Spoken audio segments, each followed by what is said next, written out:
Audio Jungle.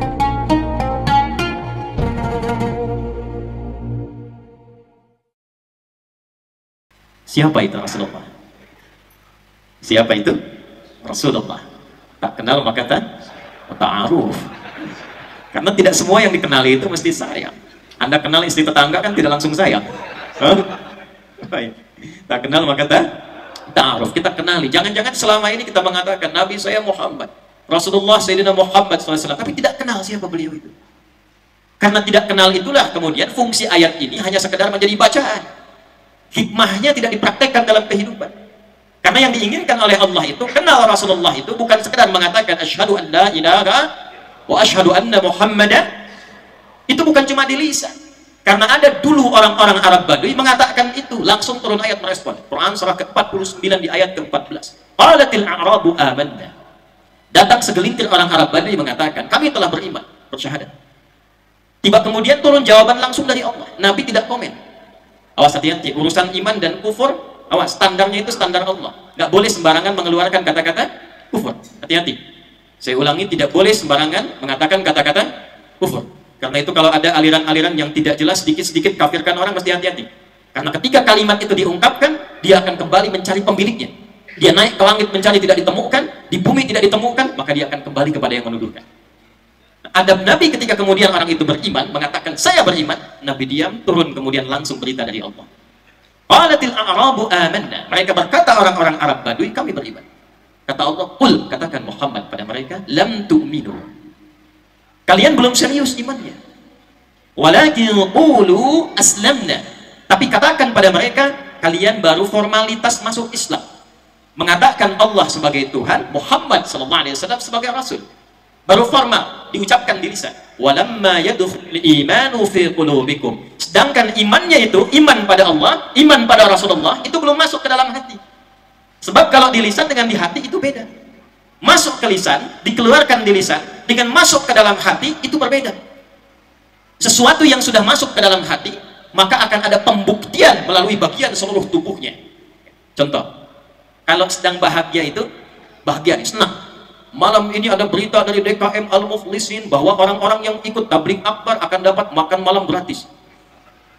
Oh, kelihatan wajahnya gembira.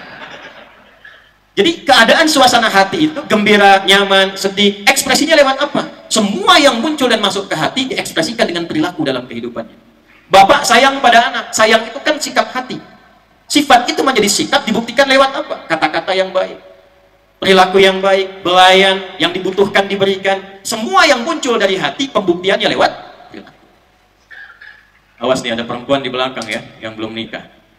Jika ada anak laki-laki mengatakan pada Anda, saya mencintaimu, jangan percaya. Hati-hati itu. Karena baru di lisan. Karena cinta itu bagian dari rasa hati. Perlu dibuktikan. Maka yang perlu dibuktikan pembuktiannya. Kalau ada yang mengatakan, aku mencintaimu, jawab, buktikan cintamu dengan menuliskan nama kita berdua di buku pernikahan kita. BPKB, buku pernikahan kita Jadi kalau cuma dikatakan, itu belum iman. Mesti dibuktikan. Ketika kita bertanya, ya Allah bagaimana membuktikan saya mencintai Rasulullah? Saya kenal Rasulullah, maka dijawab oleh Allah, laqad kana lakum fi Rasulillahi uswatun hasanah. Nah, pembuktiannya kata Allah, ikuti Rasulullah itu. Teladani Rasulullah itu. Apa yang kami teladani ya Allah? Apa yang kami ikuti? Ini yang akan kita bahas. Ternyata ayat ini itu bisa dibaca dalam lafaz uswah itu dengan dua cara. Berapa cara? Dua cara. Satu kali kita tadi membaca riwayat Hafiz dari Asim. Laqad kana lakum fi Rasulillahi uswatun hasanah. Pakai u. Yang kedua ada riwayatnya Warsh dan Qalun dari Nafi' Al-Madani. Imam Nafi' itu tinggal di Madinah. Itu badannya tinggi besar, rambutnya keriting, kulitnya hitam. Ya, kemudian itu telinganya pendengarannya kurang. Tapi beliau seorang ahli Al-Quran yang tahu kesalahan orang baca Quran hanya melihat gerakan bibirnya saja. Dan tidaklah Imam Nafi' Al-Madani ini ketika beliau berbicara ahli Quran ini kecuali keluar bau harum dari mulutnya. Imam Nafi' Al-Madani. Maka riwayat kedua yang dipopulerkan oleh Imam Nafi' itu berbunyi laqad kana lakum fi Rasulillahi iswatun hasanah. Jadi ada uswah, ada iswah. Apa bedanya? Ini saya tunjukkan sebentar ya, tapi saya mohon maaf, saya tidak bermaksud menggurui, ini cuma menyampaikan kembali guru-guru kami yang telah mengajarkan. Semoga Allah berkahi guru-guru kita insya Allah ya. Ini saya tunjukkan sedikit saja nih ya, supaya kelihatan. Ini belakang kelihatan kan? Ini aja yang depan belum, sana udah kelihatan tuh. Ini Pak Kiai luar biasa nih, berkah masjid ini. Belum saya tulis udah kelihatan tuh ya, belakang. Ini saya tulis begini nih ya, hamzah, sin, waw, ta. Ini uswah di atas, ini iswah di atas. Pertama, ada qudwah, ada uswah, itu beda. Kalau qudwah, pernah dengar qudwah hasanah? Nah, qudwah itu artinya bisa diteladani, sosok teladan, tapi belum tentu dengan meneladaninya kita otomatis menjadi teladan, belum tentu. Itu qudwah namanya. Tapi kalau kita meneladani satu sosok, dan setelah itu kita pun menjadi teladan, itu berubah namanya dari qudwah menjadi uswah. Langsung ditetapkan oleh Allah, semua yang melekat pada sosok Sayyidina Muhammad SAW, semua yang melekat pada beliau itu dengan sifat kerasulannya, teladani kata Allah, karena beliau ditetapkan sebagai sosok teladan, dan ketika itu diteladani, yang meneladani seketika akan menjadi teladan di setiap apapun yang dia lalui. Apapun itu, dan di setiap masa. Umar itu sebelum meneladani Nabi, bukan siapa-siapa. Kenal Umar bin Khattab? Dia bilang kenal. Tapi ini masih agak mendingan. Saya di Bengkalis ada yang kenal Fir'aun. Kenal Fir'aun, kenal. Hampir saya pulang tuh. Umar itu sebelum kenal Nabi, ikut Nabi, bukan siapa-siapa. Dikenal di kalangan masyarakat jahiliyah. Maaf, ya, seorang yang suka nantang-nantang orang lain. Setiap hari kerjaannya minta duel. Kita ketemu di Gunung A yang berani dengan saya. Tapi sebelum datang pamit dulu pada ibu yang telah melahirkannya karena dia akan pulang tanpa nama. Umar paling minimal sehari mabuknya itu 5 kali dalam sehari. Karena itu ayat mirasan 3 termasuk Al-Maidah ayat 91 itu turun merespon pertanyaan Umar bin Khattab. Di zaman jahiliyah itu kalau pemabuk amatiran itu 5 kali sehari mabuknya. Kebayang yang profesional kan? Kapan Umar dikenal sebagai sosok yang seperti sekarang? Orangnya luar biasa, penegak kebenaran, banyak ide-ide brilian. Orang yang luar biasa dalam menegakkan nilai-nilai keislaman, pemimpin yang fenomenal, teori belusukan dari Umar, ya, pengembangan pendidikan banyak dari Umar. Kapan dikenal demikian? Ketika kenal dengan sosok bernama Muhammad SAW. Siapapun, lompat era sahabat ke tabi'in, tabi'in ke tabi'at tabi'in, siapapun yang ikut dengan apa yang dituntunkan Muhammad SAW, seketika berubah menjadi teladan. Dan hebatnya, keteladanannya ini bisa dibaca dengan 2 cara. Ini bisa iswah dan bisa uswah. Jadi saya ini dari kecil tuh senang Quran. Karena itu saya putuskan mengambil jurusan bahasa Arab formal untuk mendalami bahasa Al-Quran. Disertasi saya itu mendalami bahasa-bahasa kata-kata ayat-ayat di Quran di Muhammad 30 juz. Itu ketika menemukan bahasa Quran, singkatnya. Saya mengambil sanad ijazah dulu tadi untuk menunjukkan yang saya sampaikan bukan biasa-biasa. Tapi basic ilmunya kuat. Tidak ada satupun huruf dalam Al-Quran, termasuk harakatnya, kecuali punya makna. Kecuali punya makna. Ini yang harokat yang kita ketahui. Kalau garisnya miring kayak tidur tapi ada di atas namanya apa? Fathah. Kalau di bawah namanya apa? Kalau bulat begini namanya apa? Sukun. Kalau begini namanya apa? Dhammah. Itu semua ketika kita lekatkan pada bacaan Al-Quran, bukan harokat biasa tapi punya makna di balik itu.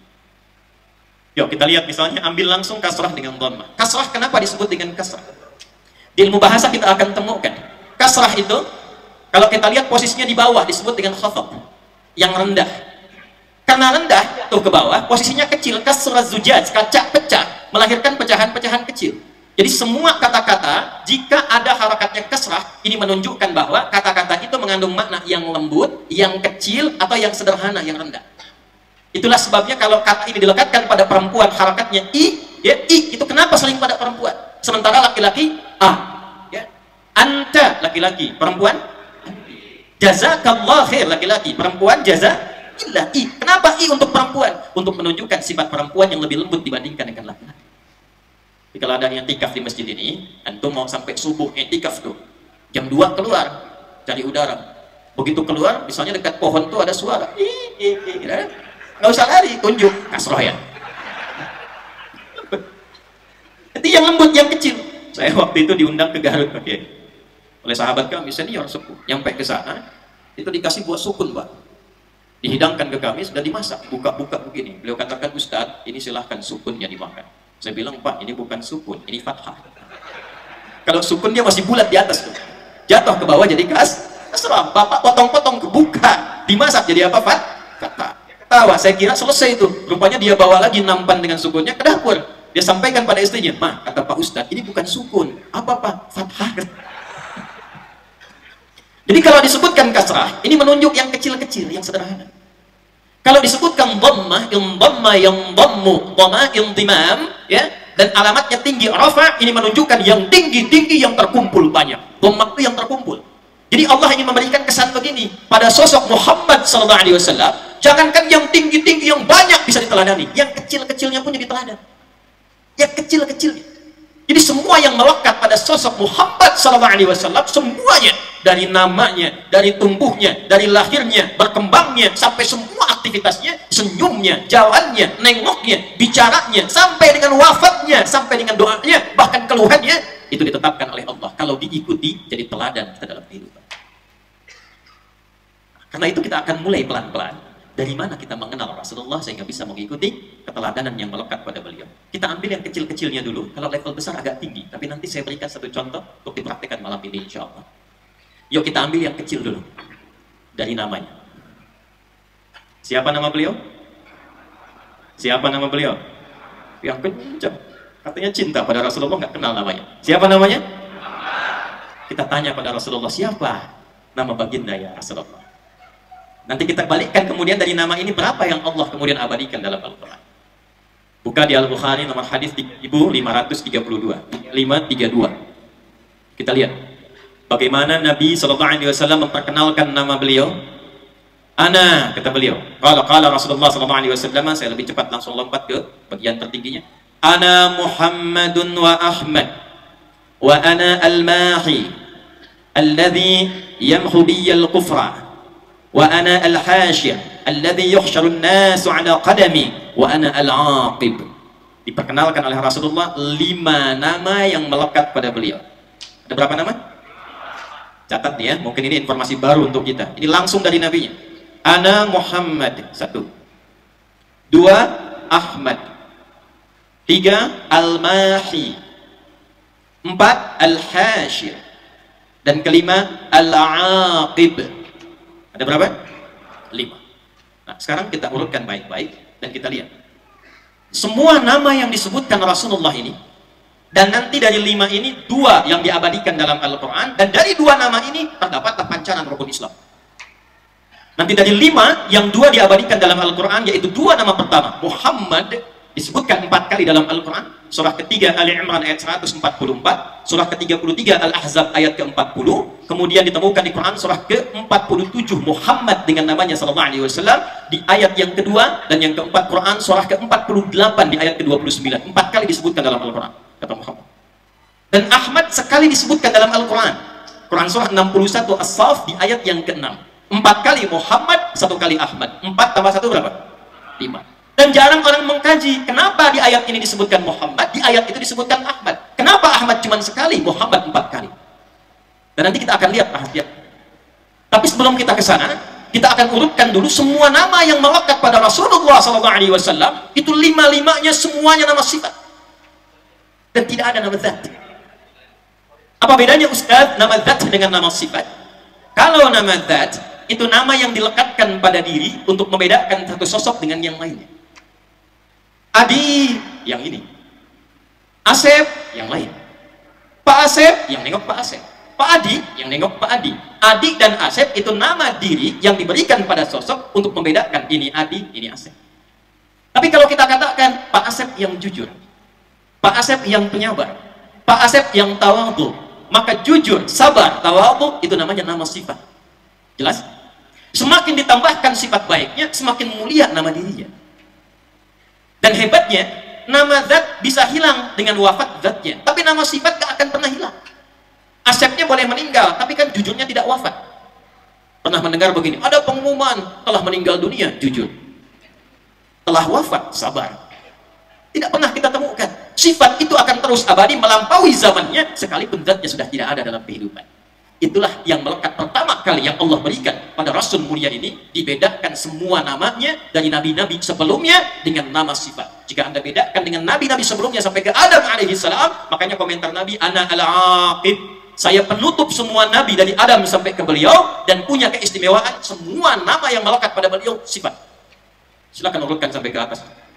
Muhammad sallallahu alaihi wasallam bin Abdullah bin Abdul Muttalib bin Hashim bin Abdul Manaf bin Qusay bin Murrah bin Kilab bin Ka'ab bin Ghalib bin Fihr bin Malik bin Nadar bin Kinana bin Khuzaimah bin Mudrika bin Ilyas bin Niza bin Mudar bin Ma'ad bin Adnan bin Addi bin Adri bin Muqawwam bin Nahur bin Tarikh bin Ya'rub bin Yasdub bin Nabit bin Ismail alaihi salam bin Ibrahim alaihi salam bin Azar atau bin Nahur bin Abir bin Kinan bin Al-Fahsyad bin Sam bin Nuh alaihi salam bin Mikhlail bin Matushana bin Kinan bin Anwas bin Tis bin Adam alaihi salam. Coba ulangi. Ada al-aqib kata Rasulullah, saya al-khatib, saya penutup. Cuma bedanya nama saya dengan nabi sebelumnya. Semua nabi sebelumnya itu rata-rata namanya nama zat. Kalaupun ada sifat satu dua, tapi Rasulullah yang istimewa ini, wa innaka la'ala khuluqin 'azim, ya, yang kesaksian langsung dari Allah, akhlaknya begitu agung dan tinggi, saking tingginya semua nama yang melekat pada beliau bisa diteladani karena sifat, bukan zat. Sifat bukan zat. Itu yang paling utama satu. Jadi kalau kita mau gali apa yang melekat pada Rasulullah supaya kenal Nabi, yang pertama diperkenalkan oleh Allah, kenali namanya dulu. Laqad kana lakum fi Rasulillahi, kita mulai dengan iswah dulu, namanya dulu. Jangan-jangan selama ini menyebut namanya, tapi kita tak kenal dengan sifatnya. Sifat apa yang melekat pada nama itu? Nah, sekarang kita keluarkan yang viral dulu dalam Al-Quran, dua nama, Muhammad dan Bapak Ibu sekalian.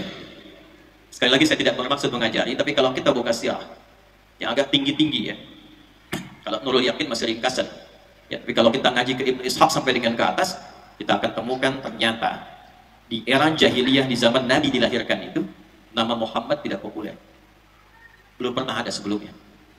Saya ulang ya, nama Muhammad itu belum pernah ada sebelumnya di kalangan masyarakat jahiliyah, baik di suku Quraisy ataupun suku-suku yang lain. Usama banyak, Zaid banyak, Muhammad tidak ada. Kapan nama itu muncul dan bagaimana seorang Abdul Muttalib, kakek Nabi sallallahu alaihi wasallam, memberikan nama khusus untuk cucunya, diberi nama dengan Muhammad.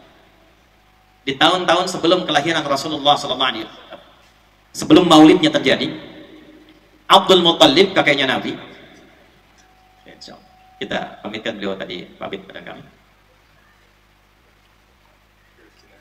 Kita doakan beliau ke Muhyiddin disehatkan oleh Allah, ya, diberkahi aktivitasnya, insyaallah. Beliau ada pertemuan juga dengan para habaib ya. Mudah-mudahan habaib-habaib juga disehatkan oleh Allah Subhanahu wa taala dan dirukunkan kita semua untuk mendapatkan percikan kemuliaan Rasulullah sallallahu alaihi wasallam. Abdul Muttalib itu melakukan perjalanan karena orang-orang dulu itu punya kebiasaan untuk merantau dalam dagang. Kalau tidak ke Syam, sekarang ada 4 negara di Syam itu, wilayahnya 4 negara sekarang. Lebanon, Yordania, Syria, dan Palestina yang lagi kita banyakin doanya. Atau ke Yaman. Nanti kebiasaan ini diabadikan di Quran surah Quraisy. Di ilafi Quraisy, ilafihim rihlatash syita'i was. Syita wasa itu kemana jalannya? Kalau bukan ke Yaman, ke Syam. Saat jalan ke Syam itu, beliau ditemani oleh 3 sahabatnya. Satu namanya Sulaiman bin Mu'adhi. Yang kedua namanya Hulailah bin Hajij. Dan yang ketiga namanya Himran. Sulaiman, Hulailah, Himran, dan Abdul Muttalib. Begitu sampai kemudian sampai di Syam, bertemulah dengan seorang pendeta Nasrani, bertanya ke 4 orang ini, kalian dari mana? Kata Abdul Muttalib pada saat itu mengatakan, karena juru bicaranya, kami dari Mekah, di Jazirah Arab. Dijelaskan tepatnya. Maka komentar pendeta itu mengatakan, pendeta Nasrani, nanti akan datang Nabi terakhir dan lahirnya dari tempat wilayah Anda. Akan datang Nabi terakhir, lahirnya dari tempat wilayah Anda, perhatikan, namanya Muhammad. Namanya siapa? Muhammad. Saya kasih jalur nasab dulu ya, nasab dengan sanad ilmunya nih. Dan saya pernah mencari dan pernah punya dulu namanya Injil Barnabas, itu jelas tertulis Muhammad di dalam. Ternyata nama Muhammad ini, Bapak Ibu sekalian, itu sudah diviralkan oleh Allah di kalangan seluruh nabi yang bertugas di bumi. Bahkan Allah mengambil perjanjian dengan semua nabi sebelum tugasnya dimulai agar mereka mengimani Muhammad SAW dan menolong dakwah beliau kalau beliau diutus sesuai dengan eranya. Jadi kalau tiba-tiba muncul di era nabi itu, perjanjiannya nabi itu mesti ikut mengimani Muhammad SAW dan membantu dakwahnya. Itu nanti bisa dilihat di surah ketiga Ali Imran di ayat 81. Kita pakai Quran sama hadis aja nih. Lihat ayatnya. Wa idh akhadha Allahu mitsaqan nabiyyina lama ataitukum min kitabin wa hikmatin thumma ja'akum rasul musaddiqan lima ma'akum la tu'minunna bihi wa la tansurunna qala aqrartum wa akhadhtum ala dhalikum isri qalu aqrarna qala fashhadu ma'akum minasyahidin. Paham? Tidak. Wa idh akhadha Allahu mitsaqan nabiyyin, dan ingatlah, pahamilah, pelajarilah, ketahuilah ketika Allah mengambil komitmen dengan semua nabi yang bertugas di bumi. Ingat, ada al-anbiya, ada nabiyyin, itu beda. Kalau al-anbiya itu beberapa nabi, tapi tidak semua nabi. Ada surah ke-21 namanya surah apa? Al-Anbiya. Tadi yang ayat kedua yang dibacakan. Wa ma arsalnaka illa rahmatan lil alamin. Di Al-Anbiya. Kenapa disebut Al-Anbiya? Karena di surah itu ada beberapa nabi dikisahkan, tapi tidak semua nabi. Tapi kalau kita ingin merubah menjadi bentuk semua nabi tanpa kecuali, kalimatnya berubah dari anbiya menjadi nabiyyin. Wa idh akhadallahu mitsaqan nabiyyin, dan pahami, ketahui, ingat, pelajari ketika Allah mengambil komitmen dengan semua nabi yang bertugas di bumi. Lama ataitukum min kitabi wa hikmah. Ketika aku, kata Allah, akan menugaskan engkau jadi nabi, aku berikan buku petunjuk, pedoman kitab, dan dijelaskan lewat hikmah. Jadi ada kitabnya, ada penjelasannya. Nabi Musa kitabnya apa? Taurat, kitab. Penjelasan Nabi Musa disebut dengan hikmah. Nabi Isa kitabnya apa? Injil. Penjelasan Nabi Isa terhadap Injil disebut dengan hikmah. Nabi Muhammad kitabnya apa? Al-Quran. Penjelasan Nabi Muhammad terhadap Al-Quran disebut dengan hikmah. Semua Nabi saat menerima kitab dan hikmah, kata Allah, harus ada komitmen. Kalau tugas kalian saat berjalan bersamaan dengan itu lahir Nabi penutup, kalian harus membantu risalahnya, beriman kepadanya, dan menolong dakwahnya. Kata Allah, apakah kalian semua komitmen? Mereka berkata, kami komitmen ya Allah. Qala fashhadu wa ana ma'akum minasyahidin. Bersyahadatlah kalian karena aku menyaksikannya. Jadi nama Muhammad SAW itu bukan nama yang diberikan oleh manusia. Ingat itu. Mungkin baru tahu kita malam hari ini. Itu bukan nama yang diberikan oleh manusia. Karena itulah semua nabi sudah tahu itu diviralkan di setiap masanya. Bahkan khusus Nabi Ibrahim dan Nabi Ismail alaihi wassalam. Ibrahim itu gelarnya Khalilullah, yang paling dekat dengan Allah. Paling dekat dengan Allah. Dan Abul Anbiya, bapaknya para nabi, karena semua ke bawah keluarganya itu nabi. Dari semua jalur. Sayyidah Sarah melahirkan nanti Ishak, Ishak turun Yakub, Yakub turun Yusuf, terus sampai ke Isa alaihi salam. Sayyidah Hajar menurunkan sampai Sayyidina Ismail alaihi salam sampai Muhammad sallallahu alaihi wasallam. Disebut Abul Anbiya, khusus zamannya Nabi Ibrahim dan Nabi Ismail alaihi wasallam, itu sampai keduanya berdoa di samping Ka'bah supaya Nabi Muhammad sallallahu alaihi wasallam spesial, lahirnya nggak boleh sama dengan nabi-nabi lain, harus lahir di tempat atau di sisi tempat yang paling spesial di bumi. Apa tempat yang paling istimewa di bumi? Ka'bah. Ya, dari mana tahu ya? Quran surah ketiga Ali Imran ayat 96 sampai 97. Inna awwala baitin wudi'a lin-nas. Sungguh kata Allah, aku tegaskan, rumah pertama yang dibangunkan untuk manusia, bukan manusia yang bangun. Saya ulang ya, rumah pertama yang dibangunkan untuk manusia sebagai kiblat, bukan manusia yang bangun. Nanti buka kitab namanya Akhbaru Makkah karya Az-Zuraqli. Anda buka halaman 13 sampai 15 tuh. Itu disampaikan bagaimana di situ dalil disebutkan malaikat diperintahkan oleh Allah bangun Ka'bah sebelum Adam turun. Dibangun. Nanti zaman Nabi Nuh alaihissalam hancur bagian atasnya terkena banjir. Sisa pondasi. Nah, pondasinya ini diperintahkan oleh Allah kepada Nabi Ibrahim, Nabi Ismail, tinggikan lagi di era Nabi Ibrahim. Maka beliau menapakkan kakinya, bawa batu untuk meninggikan lagi. Tapak pertama yang ditapakkan untuk melakukan perbuatan besar disebut makom namanya. Di makom itu tapak terhormat. Ya, kenapa kita sebut kuburan dengan makom? Untuk memberikan kesan hiduplah dengan terhormat supaya wafatnya pun dihormati. Makanya kita sebutkan makam ulama, makam aulia, dengan makam para kiai. Kenapa? Karena hidup mereka terhormat. Ada pesan di balik nama makam. Bekerjalah selama hidup dengan terhormat agar wafat pun Anda terhormat. Itu maksudnya. Maka sampai sekarang walaupun Nabi Ibrahim sudah tidak ada, makomnya tetap ada. Hajar Aswad, multazam, kemudian ada pintu, tarik garis lurus, geser kanan dikit, itu makam Ibrahim. Begitu diinjakkan kaki, anaknya yang usia 3-4 tahun kurang lebih, datang dari sisi kanan bawa batu, mengatakan, "Papa, saya mau bantu, boleh nggak?" Maka bawa batu dalam bahasa Arab disebut dengan hajar. Disusun-susun menjadi hijar. Maka daerah itu sampai sekarang disebut dengan Hijar Ismail. Apa kaitan dengan Nabi Muhammad SAW? Begitu selesai ditinggikan Ka'bah itu, berdoalah keduanya. Berdoa keduanya di samping Ka'bah. Doanya ada 3. Diabadikan di Quran surah kedua Al-Baqarah ayat 127, 128, 129. Nah, yang 129 itu khusus untuk Nabi Muhammad SAW. Rabbana wab'ath fihim rasulan minhum yatlu 'alaihim ayatika wa yu'allimuhumul kitaba wal hikmah wa yuzakkihim innaka antal azizul hakim.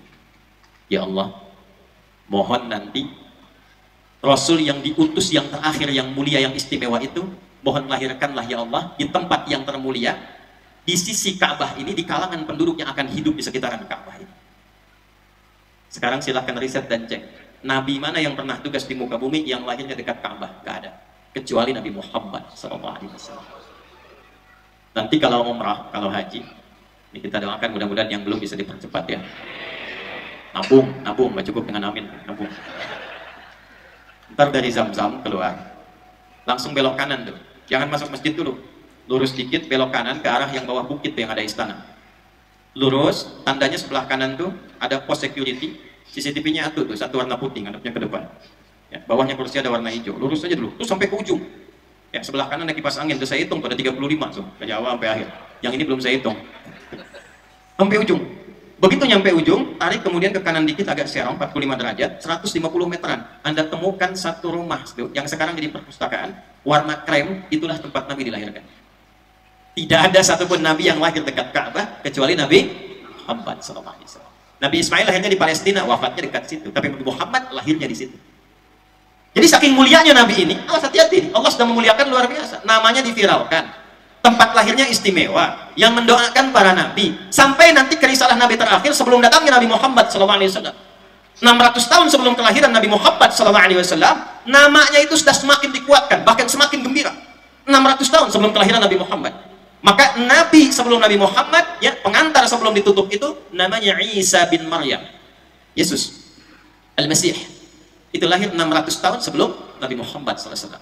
Dan beliau merasakan pada masa itu, ini akan segera datang nih Rasul penutup. Maka redaksi Qurannya berbeda. Nabi Ibrahim, Nabi Ismail masih berdoa, Nabi Isa memberi kabar gembira.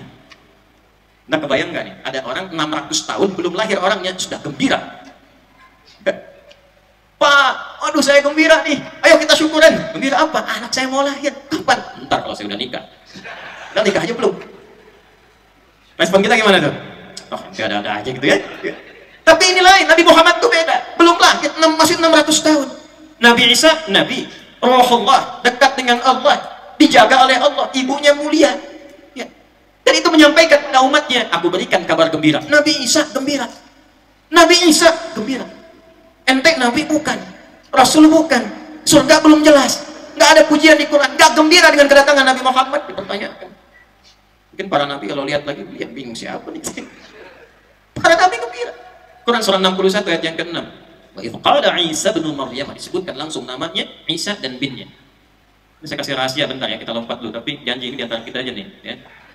Kalau di Quran disebutkan nama plus binnya, itu berarti peristiwanya hanya terjadi pada orang itu dan tidak akan terjadi lagi pada yang lainnya di setiap masa. Jelas? Tapi kalau tidak disebutkan namanya, hanya disebutkan inisial atau gelarnya. Contoh, Firaun, Abu Lahab, dan turunan-turunannya. Ini menunjukkan peristiwa itu akan terjadi lagi di masa depan dengan tokoh yang berbeda, tapi sifat dan perilaku yang serupa. Contoh, ibundanya Nabi Isa disebutkan nama dan bintinya, wa Maryam binata Imran. Maryam anak perempuannya Imran. Kenapa disebutkan bintinya? Karena kejadian yang menimpa Maryam bisa mengandung dan melahirkan tanpa disentuh laki-laki manapun. Walam yamsasni bashar. Bahasa Qurannya tidak disentuh laki-laki manapun. Itu cuma Maryam binti Imran. Ya. Maryam gandaria banyak, mana Pak Lurah? Ya. Maryam sekarang misalnya lahir tanpa bapak banyak. Tapi yang tidak disentuh laki-laki manapun cuma Maryam binti Imran. Isa bin Maryam, kenapa disebutkan Isa dan binnya di Quran, dan satu-satunya tuh. Satu-satunya, Muhammad gak disebutkan di Quran dengan binnya. Nuh gak disebutkan, Adam apalagi karena gak ada bapaknya ke atas. Kan? Nabi Isa, Isa bin Maryam, Isa bin anak laki-laki, Maryam anak laki-lakinya Maryam. Kenapa disebutkan sampai ke bin, sampai ke ibunya? Kenapa? Karena hanya Nabi Isa alaihissalam yang terlahir dari rahim seorang perempuan tanpa ada pasangannya, tanpa disentuh laki-laki manapun. Isa bin, ada lagi yang lebih hebat daripada Isa, namanya Adam. Siapa namanya? Adam. Jadi Allah itu menciptakan manusia dengan semua keadaan, 4 keadaan semua. Satu, yang tanpa ibu, tanpa bapak, Adam. Jelas? Yang kedua, ada bapak tanpa ibu, belum tahu kan? Ada bapak tanpa ibu. Siapa? Hah? Hawa. Karena Hawa itu diambil dari tulang sulbinya siapa? Adam. Dari laki-laki tanpa perempuan. Sekarang ada perempuannya, laki-lakinya nggak ada. Siapa? Isa alaihissalam. Dari mana? Maryam. Yang paling lengkap ada bapaknya, ada ibunya, ada laki-lakinya, ada perempuannya. Siapa? Antum. Jadi untuk menunjukkan dari Allah gampang. Kalau aku mau, kun fayakun, jadi semua. Perkara mencipta itu semua jenisnya bagi Allah gampang. Jadi jangan salah menyimpulkan, oh ini karena nggak ada bapaknya, ini istimewa, cuma ada ibunya, naik status dari Nabi jadi Tuhan misalnya. Kan yang paling bingung, Adam statusnya apa tuh? Makanya di Quran langsung dikatakan, oh jangan baca Quran sih. Sungguh penciptaan Isa itu, inna mathala Isa, sungguh penciptaan Isa itu kamathali Adam. Sama aja dengan Adam, cuma nanti bagian mana? 1, 2, 3, apa? 4. Poinnya langsung, wa idh qala Isa bin Maryam, ketika Isa bin Maryam menyampaikan pada umatnya, inni rasulullahi ilaikum. Inni itu inna tambah ya mutakallim. Innanya aja kalau kita ngaji nahwu udah dalam banget tuh. Inna harfu nasbin wa tawkidin tansibul isma wa tarfa'ul khabara mabniyun 'ala al-fathi la mahalla lahu min i'rab. Paham? Tidak. Inna huruf nasab dan taukid menancapkan kepada diri, jangan goyah, meyakinkan tanpa ragu. Kalau ditambah ya mutakallim artinya yang bicara tidak ragu sedikit pun, menancapkan pada hatinya. Kata Nabi Isa alaihissalam, inni rasulullahi ilaikum. Saya tegaskan ya, saya saksikan pada diri saya tanpa ragu, saya adalah utusan Allah untuk kalian semua, pada umatnya. Musaddiqan lima baina yadayya minat Taurat. Saya meneruskan risalah Taurat yang sampai ke saya. Dari Nabi Musa terus nanti ada Daud, ada Sulaiman dan sebagainya, sampailah ke Nabi Isa. Di era Nabi Isa, risalahnya lanjut, karakternya disesuaikan dengan umatnya, diberi nama dengan Injil. Jelas? Belum selesai. Wa mubasysyirun bi rasulin ya'ti min ba'di ismuhu Ahmad. Wa mubasysyira, dan aku memberi kabar gembira. Nabi Isa gembira. Padahal 600 tahun sebelum kelahiran Nabi dikonfirmasi. Yang konfirmasi siapa? Al-Qur'an. Jadi setiap orang Islam itu kalau mengaku beriman pasti gembira dengan kehadiran Nabi Muhammad SAW. Pasti gembira. Nah, nanti cara mengekspresikan kegembiraannya, maulidnya seperti apa? Gambarannya seperti apa? Maka yang pertama diisyaratkan oleh Al-Quran, kenali namanya. Kenapa Nabi Isa mempopulerkan nama yang kedua Ahmad, sedangkan di ayat lain Allah populerkan dengan 4 kali disebutkan dengan nama Muhammad. Sekarang kita kenali dulu nama yang pertama Muhammad. Tadi saya katakan, dari keterangan Nabi Isa ini beliau mempopulerkan, ini namanya nih, Muhammad Ahmad. Lanjutlah itu pada murid-muridnya, menyebar di antara muridnya, terkonfirmasilah 600 tahun setelahnya, kakeknya Nabi Muhammad Abdul Muttalib. Kemudian jalan dengan 3 sahabatnya tadi, Sulaiman, Hulailah dengan Himran, ke Syam, bertemu pendeta Nasrani tadi, yang saya sebutkan di awal, maka mengkonfirmasi apa yang disampaikan Nabi Isa. Di tempat kalian, seorang Nabi, ya, akan lahir seorang Nabi, namanya Muhammad. Maka 4 orang ini berjanji, kalau mereka dapat cucu, maka yang paling duluan di antara mereka cucu akan diberi nama dengan Muhammad. Ya. Yang duluan dapat cucu diberi nama dengan Muhammad. Qadarullah ketika pulang ternyata lahirlah dari Sayyidah Aminah anak laki-laki, cucunya Abdul Muttalib. Di antara 4 ini yang duluan dapat cucu Abdul Muttalib, maka diberi namalah dengan nama Muhammad. Nama itu belum familiar di lingkungan Quraisy pada masa itu, nggak ada yang tahu. Jadi nama Muhammad itu pemberian Allah. Jelas? Pemberian siapa? Allah. Apa artinya Muhammad? Sallallahu alaihi wasallam. Muhammad. Muhammad itu bentuk superlatif, sirah mubalaghah, mengandung makna yang paling lengkap, yang asalnya dari kata Mahmud. Ini asalnya Mahmud nih, Mahmud. Ada Pak Mahmud di sini? Kalau ada orang namanya Mahmud, Mahmud itu satu sifat mulia yang bermakna sosial, baik dari dalam diri keluar. Contoh, jujur tapi kurang sabar. Satu sifat saja, jujur tapi kurang sabar. Nah itu kalau diambil ke bahasa Arab namanya Mahmud. Jujur orangnya tapi kurang sabar. Sabar misalnya kan, tapi kurang jujur. Satu sifat yang baik itu Mahmud. Kalau sifat itu dikumpulkan, semuanya disatukan dalam aspek sosial. Sosial itu hubungan sesama manusia dengan hewan, dengan tumbuhan, dengan alam. Karena itu disebut hablum minan, bukan. Kalau nas itu dengan manusia saja. Hablum minal makhluqat. Minan nas itu belum lengkap. Kalau hablum minan nas hubungan dengan manusia saja. Dengan hewan bagaimana? Dengan tumbuhan bagaimana?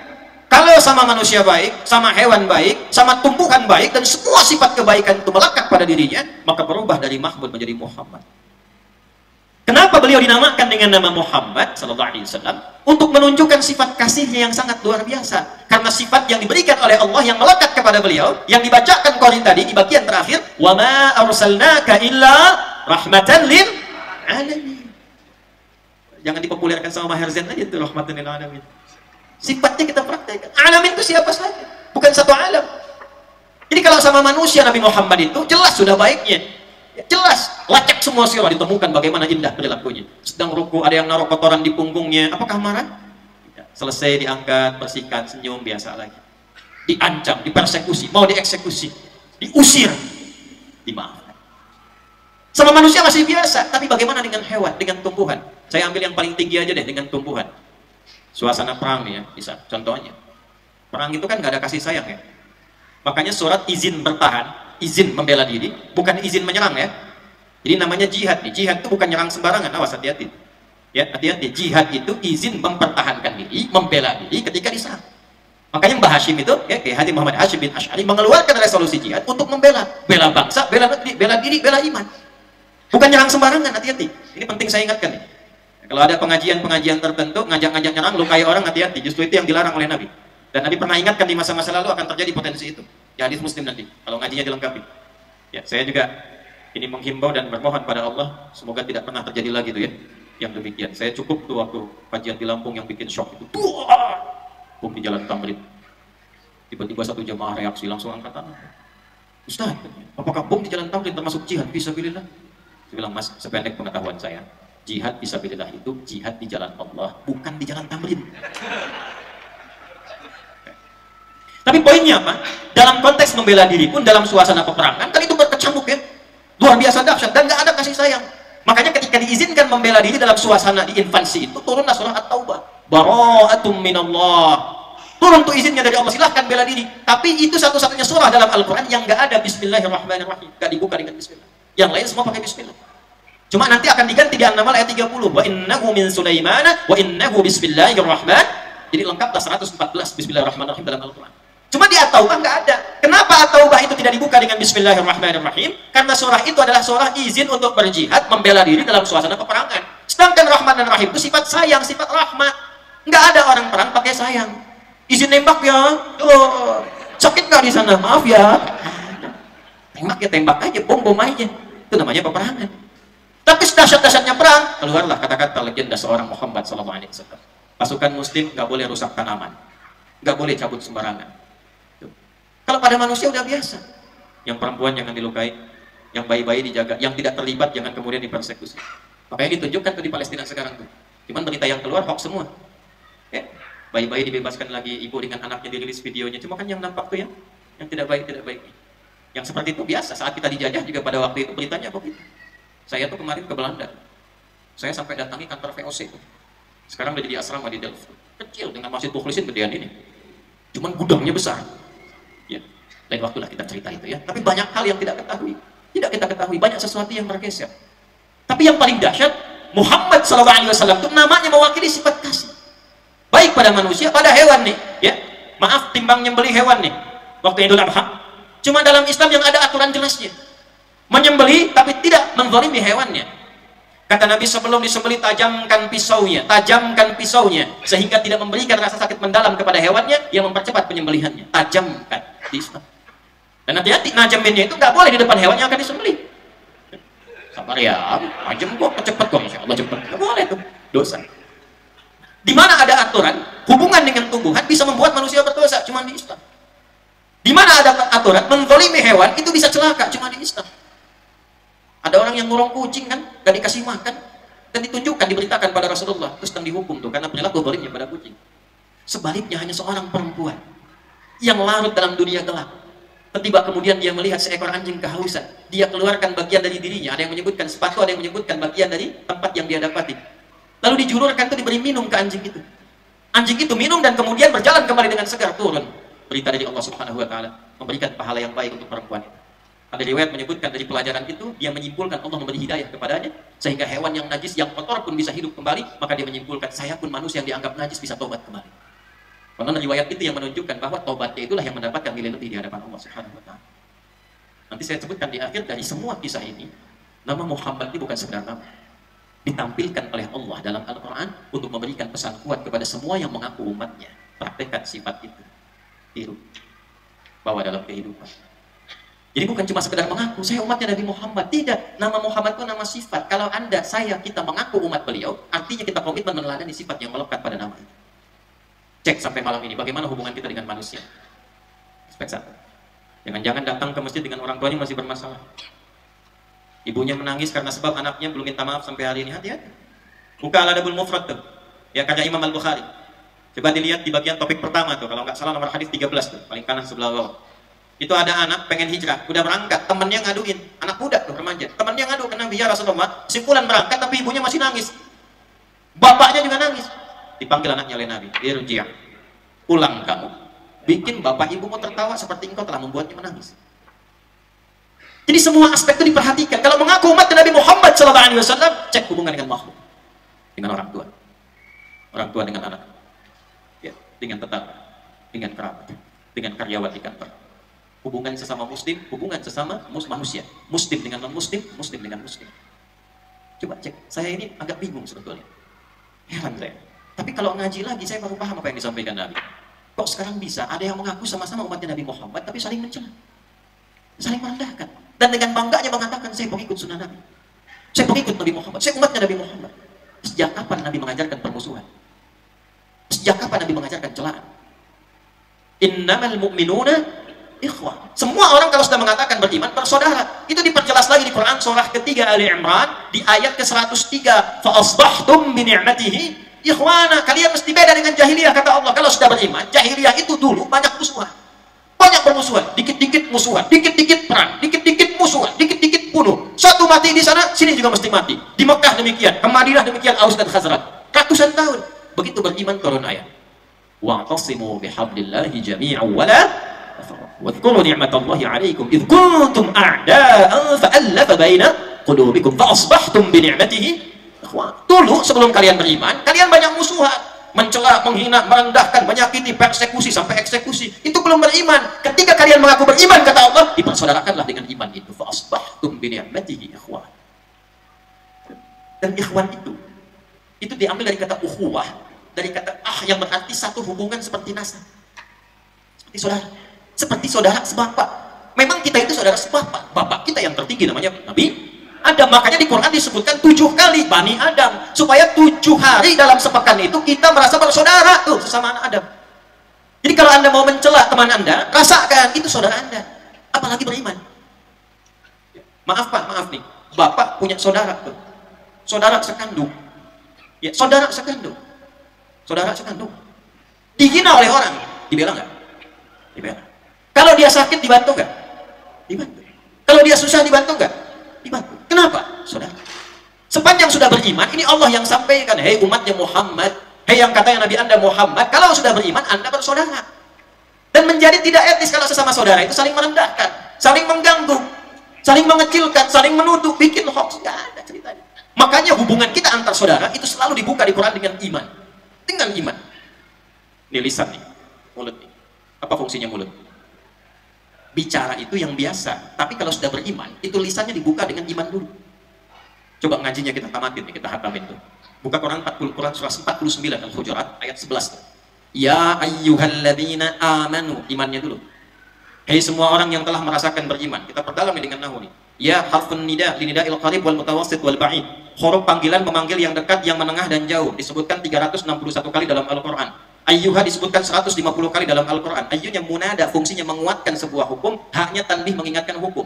Alladzina disebutkan 1080 kali dalam Al-Quran, mencakup semua tanpa kecuali. Laki-laki, perempuan, besar, kecil, tua, muda. Hei semua tanpa kecuali. Laki-laki, perempuan, besar, kecil, tua, muda. Sepanjang kalian punya iman, dimanapun kalian berada, dekat, menengah, ataupun jauh, aku ingatkan, kata Allah, aku kuatkan hukum ini. La yasrab qaumin qaum. Jangan saling mencela.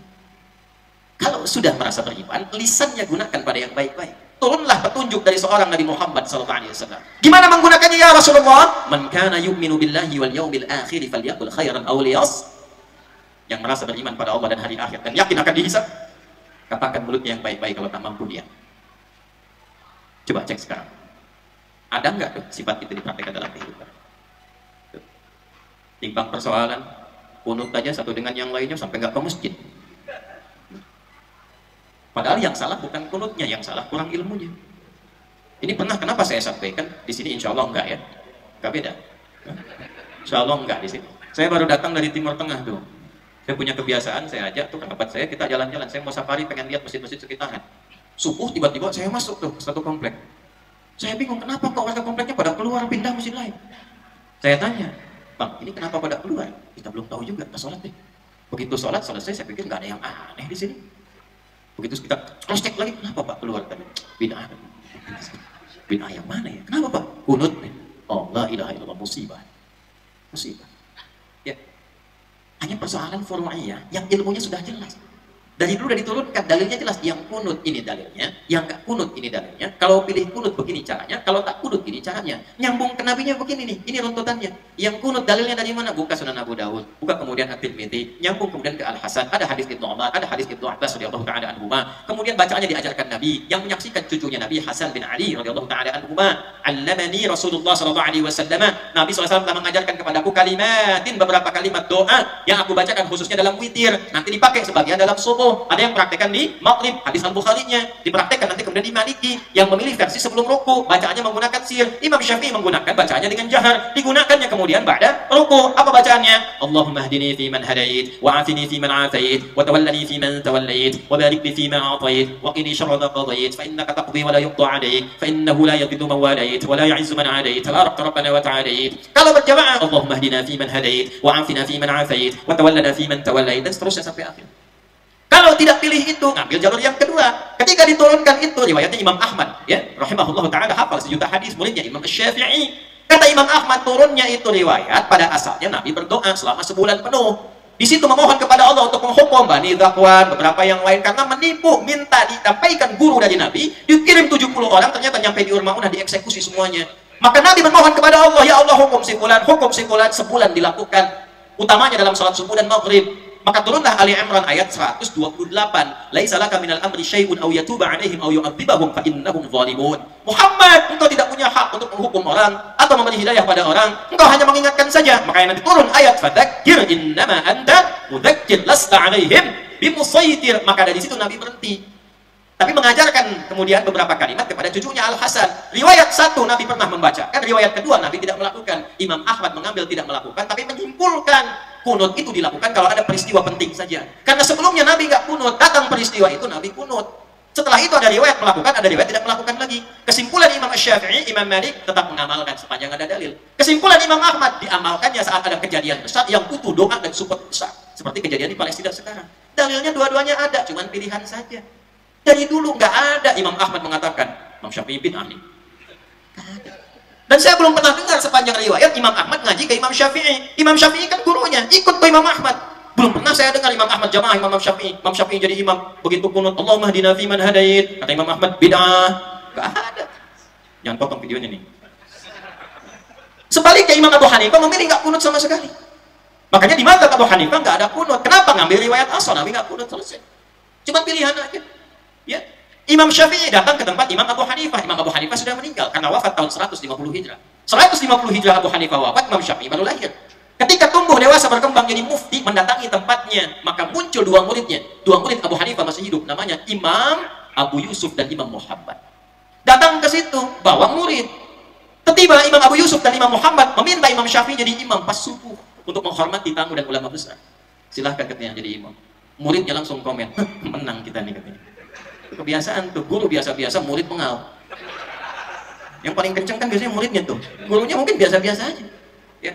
Tapi kalau ada gurunya juga luar biasa, lah ya. Guru kencing berlari, murid. Ah udah tuh, kalau berlari kan kemana-mana tuh. Ya. Ini problemnya. Maka apa yang terjadi?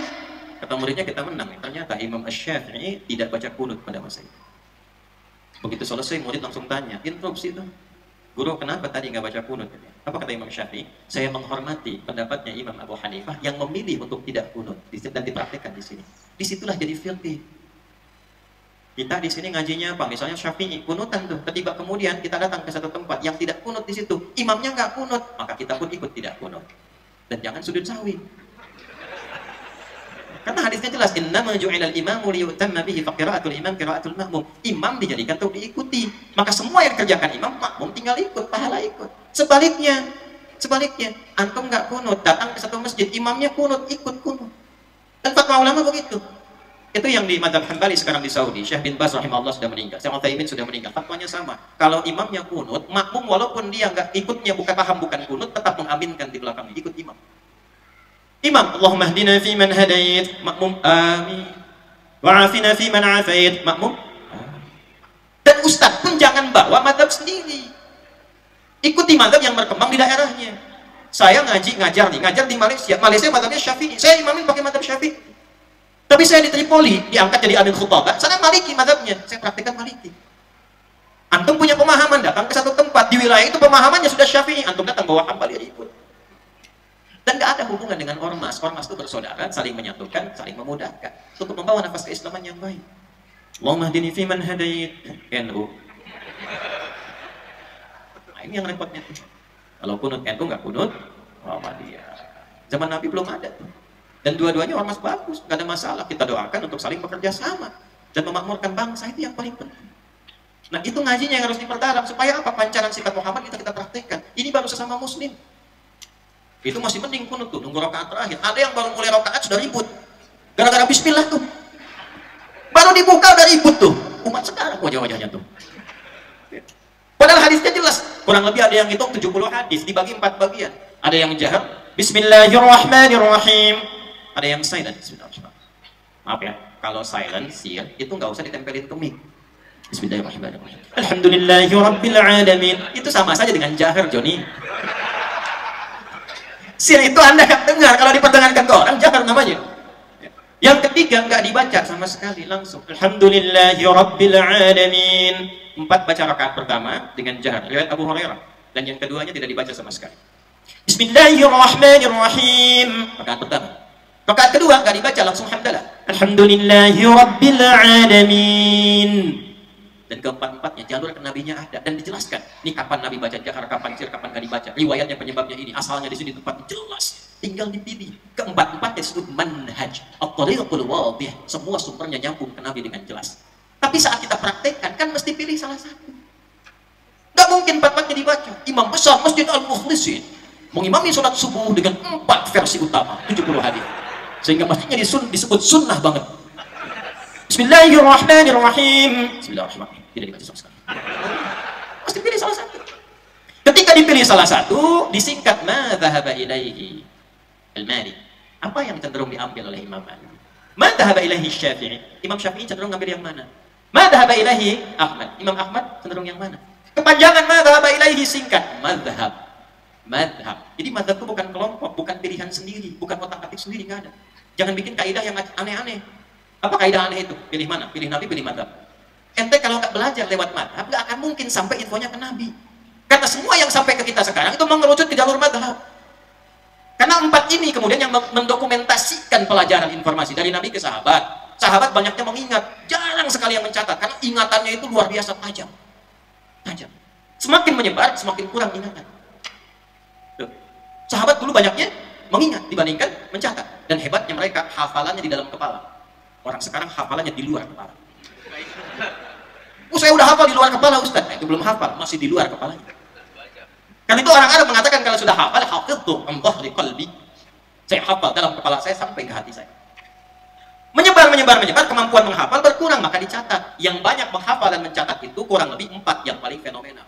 Imam Abu Hanifah yang wafat 150 Hijrah, Imam Malik yang lahir 93-94 Hijrah, Imam Asy-Syafi'i yang lahir 150 Hijrah, dan Imam Ahmad bin Hanbal yang lahir 163 atau 164 Hijrah. Nah, semua dokumentasi itu, itulah yang sampai ke kita sekarang dipelajari. Maka nggak ada hubungannya kemudian dengan kondisi-kondisi kekinian. Semua jalannya ke Nabi ada. Yang pilih Bismillah jahar, bagus, dalilnya ini. Yang disirkan, ini.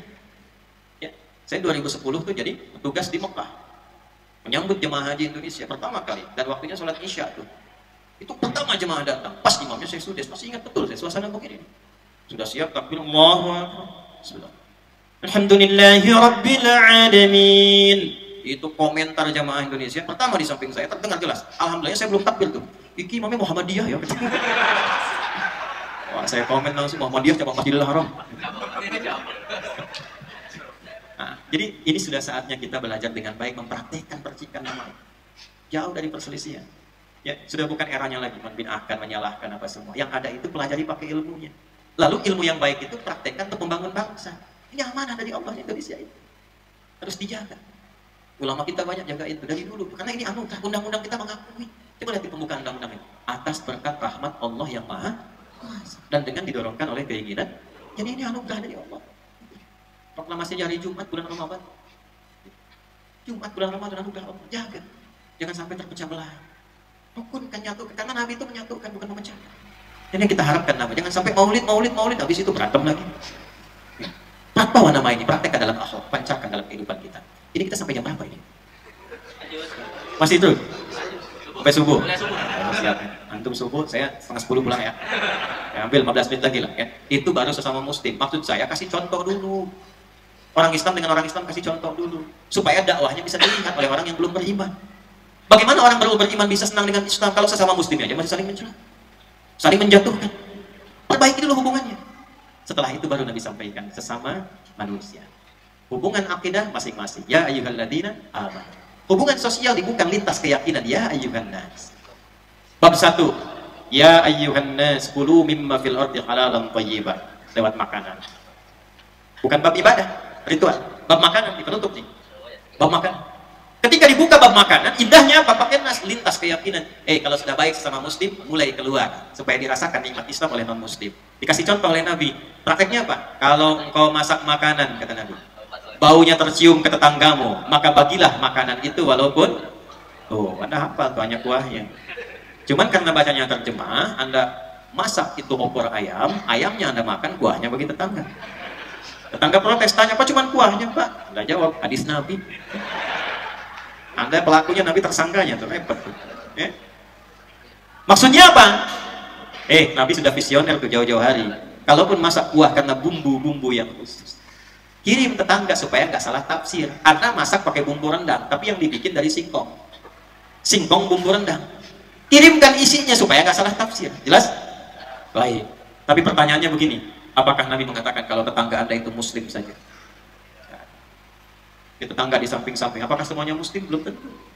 Masak Anda opor ayam, bagikan yang Islam. Yang Kristen lihat, begitu dilihat tanya, "Pak, kayaknya apa aja enak opor ayamnya?" "Memang enak sih, cuma ente kafir sayang." Dosa tuh. Dosa karena melakukan kekerasan atas nama agama. Dan dibantah oleh Quran, di Quran surah kedua ayat 256. La ikraha fiddin. Gak boleh ada paksa, gak boleh ada kekerasan. Ya, gak boleh. Yang terjadi apa? Berikan. Satu. Yang non muslim ketok pintunya. "Selamat pagi, Pak Haji, ada apa?" "Ini ada opor. Silakan, mudah-mudahan bisa dinikmati dengan baik." Besoknya dia pulangin tuh pancinya, dia ketok udah bisa salam. "Assalamualaikum." Tuh, seumur-umur belum pernah diucapkan. Cuman persoalan dengan opor ayam bisa keluar "Assalamualaikum." Begitu dibuka pintu rumah Anda, "Pak Haji, ini kembaliin panci." "Terima kasih itu. Ini enak banget." Bukan enak, ini Islam yang perintah. Nabi Muhammad yang ngajarin berbagi. Itu dengan menggunakan opor, dia kenal Rasulullah. Teman saya namanya ada Syekh Al-Farisi dari Kuwait, seorang dai besar dari dunia global. Itu saat melihat film fitnah yang dibikin oleh orang Belanda yang merendahkan dan menghina Nabi, beliau langsung terbang dari Kuwait ke Belanda. Apa yang dilakukan? Beliau di booking restoran paling mewah, paling mahal, paling bagus. Kemudian diundang orang itu untuk makan. Ya, dan orang Belanda senang kalau begitu. Makan. Itu sepanjang diundang sampai makan, nggak pernah bicara apa-apa, nggak menerangkan Islam, nggak membela Nabi, nggak makan aja. Sampai bingung Belandanya. Ketika bingung dia tanya, "Sebenarnya mau Anda apa?" "Enggak, saya cuma ngajak Anda makan." Ya. Itu sampai apa yang diinginkan diservis sampai bagus. Lalu bertanya, dalam bingungnya itu, "Siapa yang menginspirasi Anda berbuat begini?" Maka dijawablah, "Yang mengajarkan saya seperti ini adalah orang yang Anda rendahkan dalam film yang Anda buat itu." Itu cuma dengan kalimat itu dan akhlak yang dipraktikkan. Babnya makanan, asyhadu an la ilaha illallah, asyhadu anna Muhammadar Rasulullah. Masuk Islam orangnya, kemudian diajak untuk umrah, untuk haji, ketemu dengan imam-imam Masjidil Haram, sekarang jadi dai di Belanda. Babnya makan. Itu pancaran dari Muhammad, sifat kasih itu yang dibawa. Sifat kasih. Itu yang kita praktekkan. Jadi kalau tadi kita antarkan, kemudian dia kembalikan pancinya, ada jawab, "Nabi Muhammad yang mengajarkan saya begini." Senang dia. Terus dia tanya lagi, "Kira-kira hari ini Nabi Muhammad ngajarin masak opor lagi enggak?" Jelas ya? Nah, kurang lebih itu saja dulu yang kita pelajari. Jadi saya ingin kita mengenal Nabi Muhammad itu, mengenal seutuhnya. Bukan hanya dengar cerita, dengar nabinya, tapi kita punya kesimpulan malam hari ini. Nama ini bukan sekedar nama, tapi memberikan pelajaran tentang sifat-sifat mulia yang menata perilaku kita lebih baik dan menjalin hubungan yang mulia di antara kita semua. Siap mempraktekannya? Nah, pertanyaan besarnya, kenapa Nabi Isa memperkenalkannya dengan nama Ahmad, bukan dengan nama Muhammad? Itu lain waktu kita akan bahas, sampai kita menemukan keagungan di balik itu semua, insya Allah. Kita berdoa pada Allah Subhanahu wa taala. Mudah-mudahan doa kita dikabulkan oleh Allah, hajat kita dimudahkan oleh Allah, dan terkhusus Pak Ketua Umum DKM Mukhlisin ini, ya Dr. Fadil, disembuhkan oleh Allah Subhanahu wa taala, disehatkan dalam aktivitas beliau. Allahumma taqabbal minna innaka antas samiul alim wa tub 'alaina innaka antat tawwabur rahim. اللهم نحمدك حمدا كما علمتنا ان نحمدك ونشكرك شكرا كما علمتنا ان نشكر انت المقدم وانت المؤخر بيدك الخير انك على كل شيء قدير اللهم صل وسلم على حبيبك الكريم وصلك المصطفى الامين سيدنا محمد وعلى اله وصحبه اجمعين ربنا لا تدع لنا في مقامنا هذا وفي كل مقام ذنبا الا غفرته. Ya Allah, jika ada pendosa hadir di pengajian malam hari ini, jangan biarkan dia pulang kecuali Kau telah ampuni seluruh dosa-dosanya. Wala hamman illa farajtah, jika ada yang datang membawa kegelisahan, jangan biarkan dia pulang kecuali Kau telah tenangkan keadaan hatinya. Wala dainan illa qadaitah, jika ada di antara jamaah yang datang terlilit oleh utang piutang, maka mohon limpahkan rezeki kepadanya untuk dapat melunasi utang-utangnya. Wala asiran illa yassartah, jika ada di antara kami yang datang membawa kesulitan di keluarganya, kehidupan rumah tangga, sosial, pekerjaannya, maka mohon ya Allah dengan keikhlasan amalannya, angkat dan hilangkan segala kesulitannya. Allahumma ja'al jam'ana hadza jam'an marhuma wa tafarraqana min ba'di tafarruqan ma'suma. Ya Allah, jadikan perhimpunan kami malam hari ini perhimpunan yang dihiasi cinta kasih, dan bila pun kami berpisah, jadikan perpisahan kami menyatukan kami kembali dalam kebaikan. Allahumma ya Allah alif baina qulubina ya Allah tahid bisafika ya arhamar rahimin wa jannibna minat tafruqah. Ya Allah, lembutkan hati kami ya Allah, terutama umat Islam di Indonesia ini untuk bersatu dalam kebaikan. Jauhkan kami dari perpecahan ya arhamar rahimin. Waghfir biladana Indonesia waj'al balatan thayyibatan wa tardaha. Ya Allah, jadikan negeri kami yang kami cintai Indonesia ini negeri yang makmur, negeri yang sejahtera, negeri yang rukun, dan Kau ridha dengannya. Wafat umara'ana wa ja'al mudala. Ya Allah, berikan hidayah pada para pemimpin penyelenggara negara agar mereka dapat berlaku adil, bersikap positif, dan mengingat bahwa mereka akan wafat dan dihisab. Ringankan hisab mereka di hari kiamat ya Allah. Berikan kesadaran dan hidayah ya Allah. Wafat ulama'ana wa ja'alhum ya Allah mukhlasin lak din. Ya Allah, jaga para ulama kami, sehatkan mereka, ikhlaskan mereka dalam berdakwah. Berikan hidayah pada mereka untuk mencerahkan umat, jauhkan mereka dari perpecahan ya rabbal alamin. Allahumma ya arhamar rahimin, unsur ikhwatana fi Palestin. Allahumma zid quwwatal mujahidin. Allahumma zid quwwatal mujahidin. Allahumma zid quwwatal mujahidin fi Palestin لتحرير مسجد الأقصى يا رب العالمين وخفف حسابنا يوم القيامة عن ضعفنا في نصرتهم ونصرة الأقصى يا رب العالمين. Ya Allah, tambahkan kekuatan pada para pejuang di Palestina. Ya Allah, tambahkan kekuatan pada para pejuang di Palestina. Ya Allah, beri mereka kemampuan untuk membebaskan Masjid Al-Aqsa, sabarkan keluarga mereka, jadikan para wafat mereka syuhada. Ya Allah, ampuni dosa kami, ringankan hisab kami di hari kiamat. Yang tak mampu untuk mereka kecuali dengan doa-doa ya arhamar rahimin. Allahumma khfal wa barik ya Allah hadzal masjid waj'al barakatan kamilah ya arhamar rahimin. Ya Allah, berkahi masjid ini, berkahi masjid ini dengan keberkahan yang sempurna, jauhkan dari berbagai perbuatan maksiat yang terjadi di masjid ini ya rabbal alamin.